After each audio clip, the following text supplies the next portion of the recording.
This week we're driving a 2024 F-150 Lightning because we finally got our hands on a Lightning and Ford's NACS to CCS charge adapter. So we're going to take this to a Tesla station, see how well it works, see why you might want to charge at a Tesla station and why you might not want to, because there are a few caveats with adapters, whether we're talking about Ford's adapter that is going to be free on some vehicles or purchased on some, depending on the year that you're talking about, and why you might want to get one over an aftermarket adapter like this Lectron adapter here. There's actually going to be a separate video where we take a deeper dive into this Lectron adapter in our own long-term Chevy Blazer, because manufacturers like Ford and GM actually say they really don't want you to use third-party adapters. Although interestingly enough, it does appear that GM is actually shipping out Lectron adapters, at least to Chevy Bolt owners that have purchased the authorized adapter. So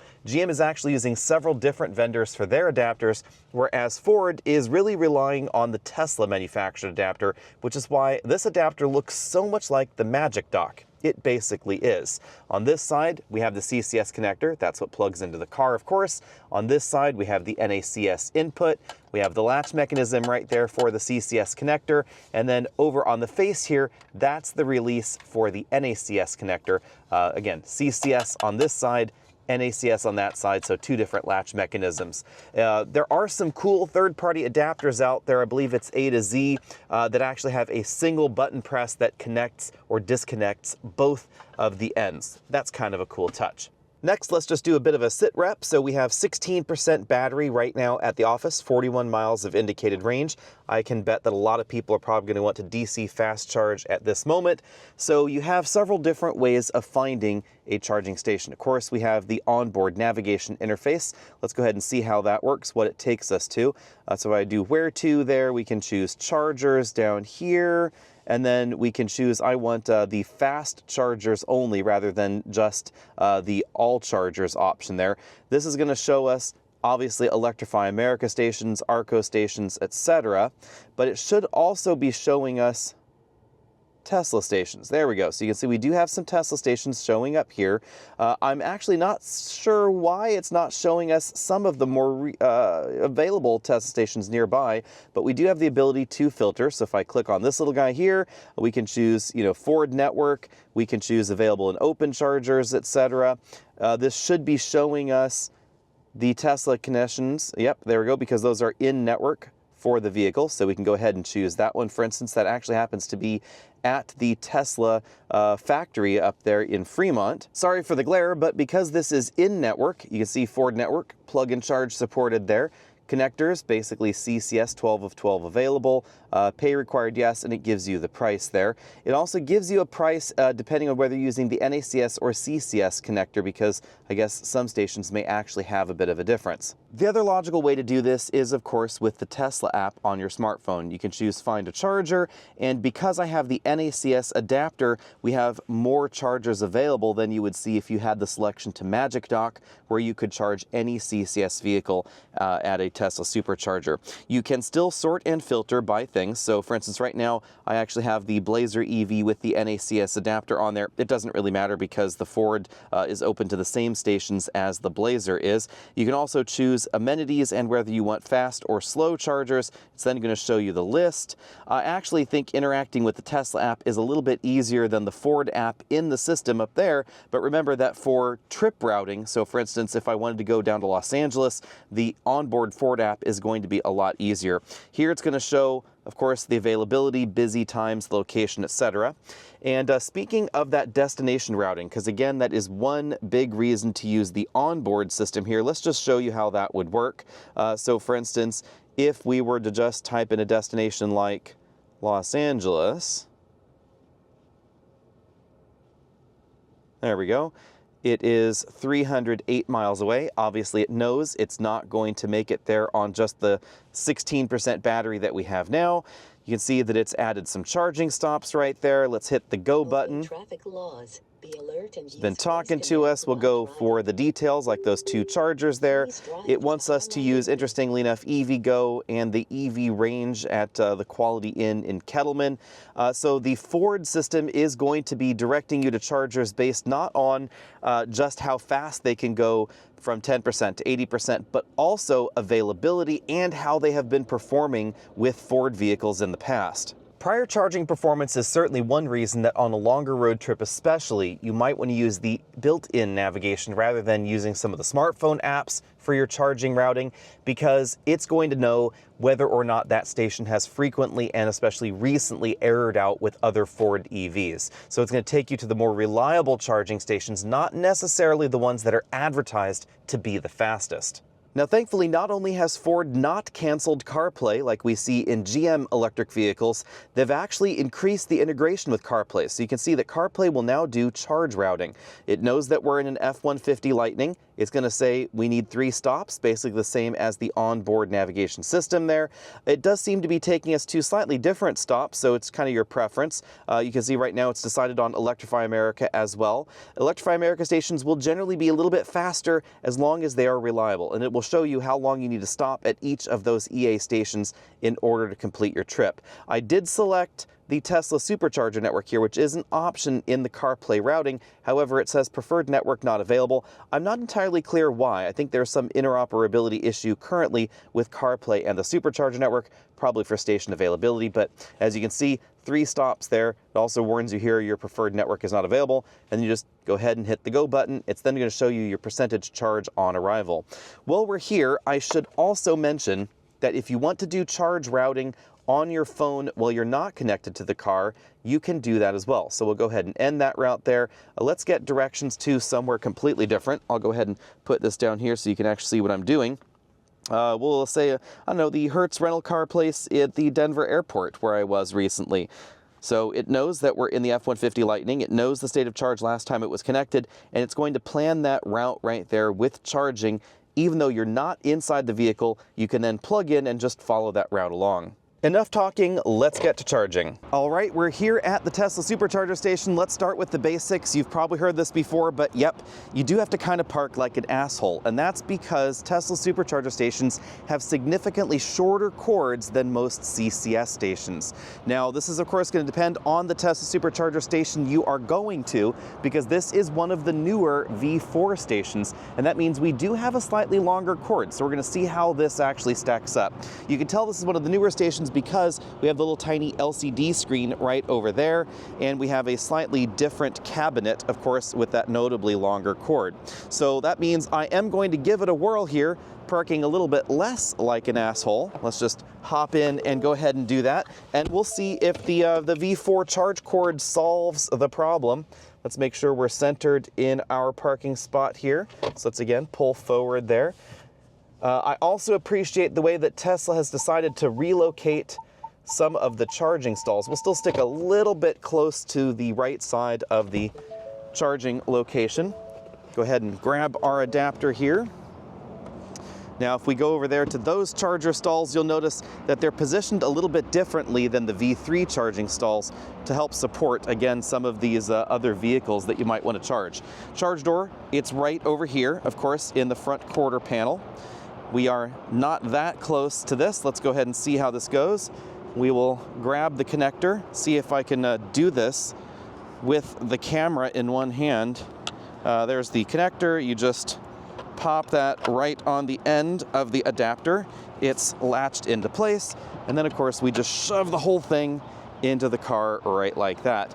And as you can see, the charging session has already started, so it's recognized the car actually pretty quick. This is definitely much faster than the average CCS station for as far as initiating the plug and charge session. So we're cooking along right up there at 151 kilowatts, and we have our handy dandy data logger over here so we can see what's going on. You can see that the battery is gaining 480 amps, so we should be hitting about 500 amps here very soon.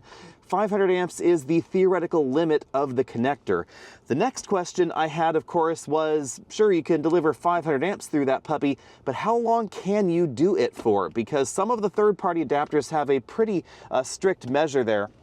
or a pretty strict time limit, and they say it can only deliver maximum power for about 10 minutes. So we're gonna see how that goes. I'll be back. Now, before I get back to you, let's talk about this current number here, because you can see it's 491 amps.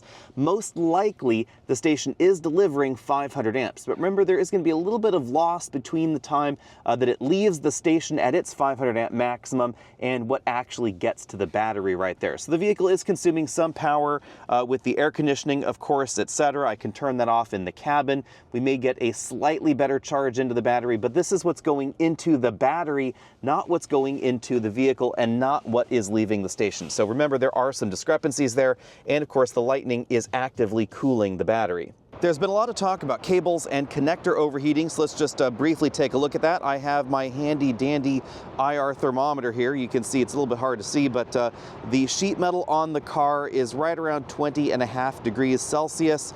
If we look at this connector over here, it's just a little bit warmer at 21.5.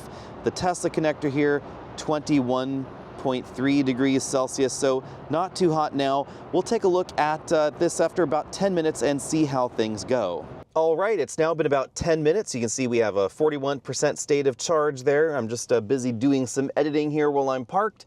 And you can see over here that the current in to the battery has now dropped to 381 amps. The battery voltage has gone up quite a bit to 365 volts. Let's go ahead and see how hot the handle is out here, because that is one thing that a lot of folks have been curious about.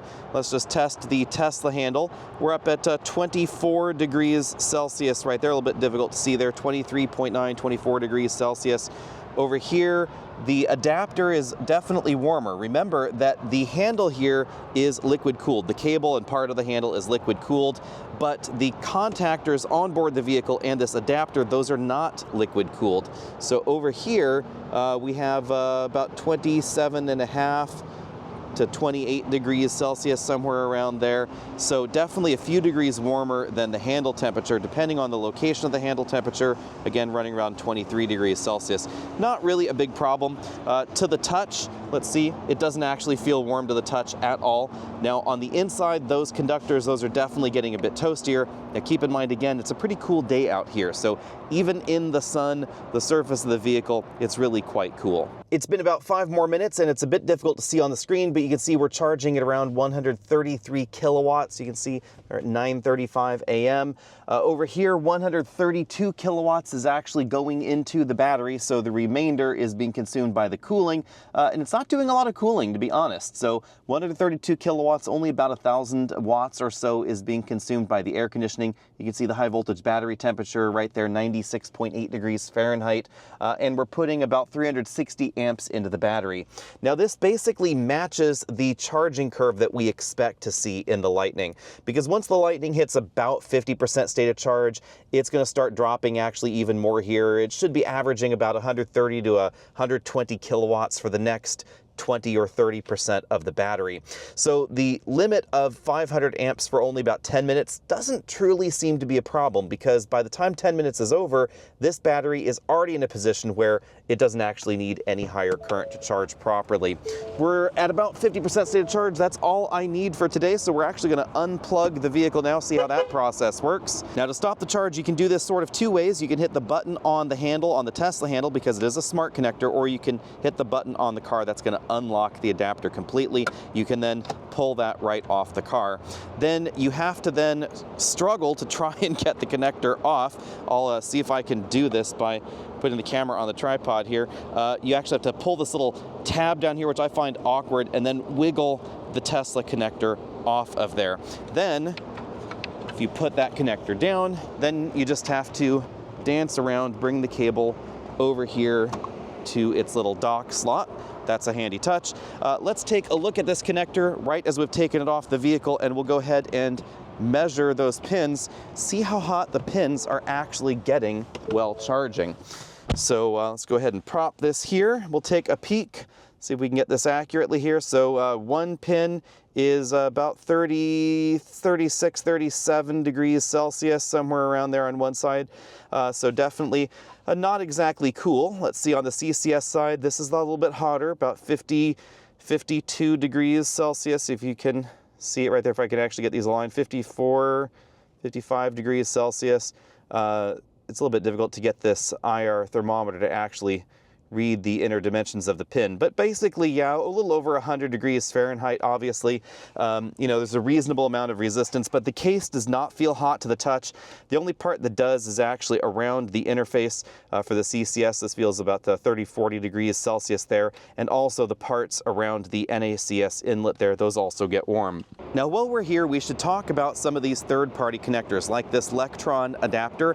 Honestly, this feels better built than the Ford adapter. The plastic is thicker. The plastic feels a little bit more thermally conductive, so that might aid in cooling. We're going to know a little bit more in our testing with our long-term Chevy Blazer, but it is longer, and you'll notice why over here. So the first thing is we actually have a tapered inlet for the NACS connector. If I put the camera down here on the hood of the Lightning and pull the connector out, I find that it's actually easier to insert the NACS connector in here because it has that sort of funnel shape. So it's just easier to get that connector in. We then have a very different kind of latch mechanism. So the latch mechanism for this is on the bottom right there. And that is what you do to pull the NACS connector off of this. It's a little bit tighter than the one in the Tesla, so I suspect it might make a better connection, or at least just feel like it does. But the whole connector and whole adapter is actually longer. You can see right there. Now, let's go ahead and insert this into the Lightning so you can see one of the reasons you might want to get the Ford connector, which is just the length of the adapter. This entire module is an awful lot longer. It's about 2.5 inches longer or so. Again, does feel more substantial. It doesn't really stick out more than the charge door in this vehicle, so I don't think that is a particular problem. But if you're going to a V3 station and you don't have a lot of clearance, you might really want to use that Ford adapter. Obviously also, if there is a problem caused by the adapter when charging your vehicle, they are saying that, you know, if you admit to using an Electron adapter or another adapter like that, then they may not cover that. But as you can see here, no problem charging. We're actually fast charging right there, ticking on up to over 250 amps already. In fact, as you can see, we peaked over 470 amps, so we're actually charging faster than we were with the Ford charge adapter here. And as you can see on the instrument cluster, it says we're fast charging at 185 kilowatts at 53%. Now, you might be thinking, hang on, that's weird, what's going on? Was the Ford adapter, Tesla adapter getting too hot? And is that why we're actually charging more rapidly now? That does not seem to be the case. One unusual thing with the Lightning is that if you unplug and replug into some DC fast charge stations, sometimes it will actually charge faster. And if we take a look at some of the fast charge curves that we've seen from other folks out there, for instance, Tom Logney, he's had a lot of charging curves done with his Lightning. As you can see right there, every time you plug in, you actually go right back up there to the peak for a little bit, and then it always starts to drop down. That just seems to be the way that Ford has programmed the charging curve in this vehicle. It doesn't seem to have anything to do with the adapter necessarily. It's important to remember that none of the NACS or CCS adapters, regardless of the direction of the adapter, whether it's an NACS inlet or an NACS outlet, are smart adapters. They're actually pretty basic. We just have pins that connect the CCS DC pins on this side to the NACS DC pins on that side. We then have the control wires over here. So these 3 pins on the J1772 connector side go to the 3 pins down there at the bottom of the NACS inlet. There are 3 wires inside and then 2 thermal switches. If an overheating condition inside occurs, one seems to be set for about 90 degrees Celsius, the other for about 100 degrees Celsius, those connectors will open and they will interrupt the charge cycle in the vehicle. The vehicle and the charge station will respond to those control wires being basically cut, and it will know, hey, now is the time to stop charging. So there's no intelligence happening inside this connector. But the cooler the connector could operate, obviously the broader range of conditions where you could still have 500 amps across the connector without opening a thermal switch, so you'd actually be able to charge faster for longer. And speaking of thermal realities, let's just go ahead and give it a check here. This adapter is at 24, 25 degrees Celsius. It's a little bit warmer again over there on the CCS inlet side than the NACS side. Very, very similar though, about 25 degrees Celsius. The Tesla handle is running right around 23, 24 degrees Celsius as well. And the cable part, remember that is liquid cooled, that's right there around 22 degrees Celsius. So honestly, pretty similar to the Ford adapter. And there you have it. That's what charging at a Tesla charging station is like in your Ford Lightning. Obviously, it's going to be a lot tighter and a little bit trickier if you're in a V3 station, because you are going to have to occupy the wrong charging stall in order to connect your vehicle. I would say be polite there. Obviously, this is a situation where we're all in things together. Tesla has said it's okay for non-Tesla vehicles to occupy the stall adjacent to the one they're supposed to, but clearly that is something that could cause issues in a really congested charging situation. So I would say, if possible, try and find a station that's off to the side, try and find a station that's less busy. You can use the Tesla app on your smartphone to try and find one of those less busy stations. And of course, just, try and play nice. Don't try and get your battery completely full. Just follow all those typical charging etiquette rules. Thanks for watching. Let everybody know what you think of this down there in the charging section, comment section below on this charging video. And stay tuned, because we are going to be slicing and dicing this Lectron adapter here, because we actually bought this one. I know a lot of folks have actually had adapters given to them by Lectron. We did as well, so I actually have 2 of them, because this one is the one that we're going to take the saw to, and we're going to show you exactly what's inside in a future video. See all of you later.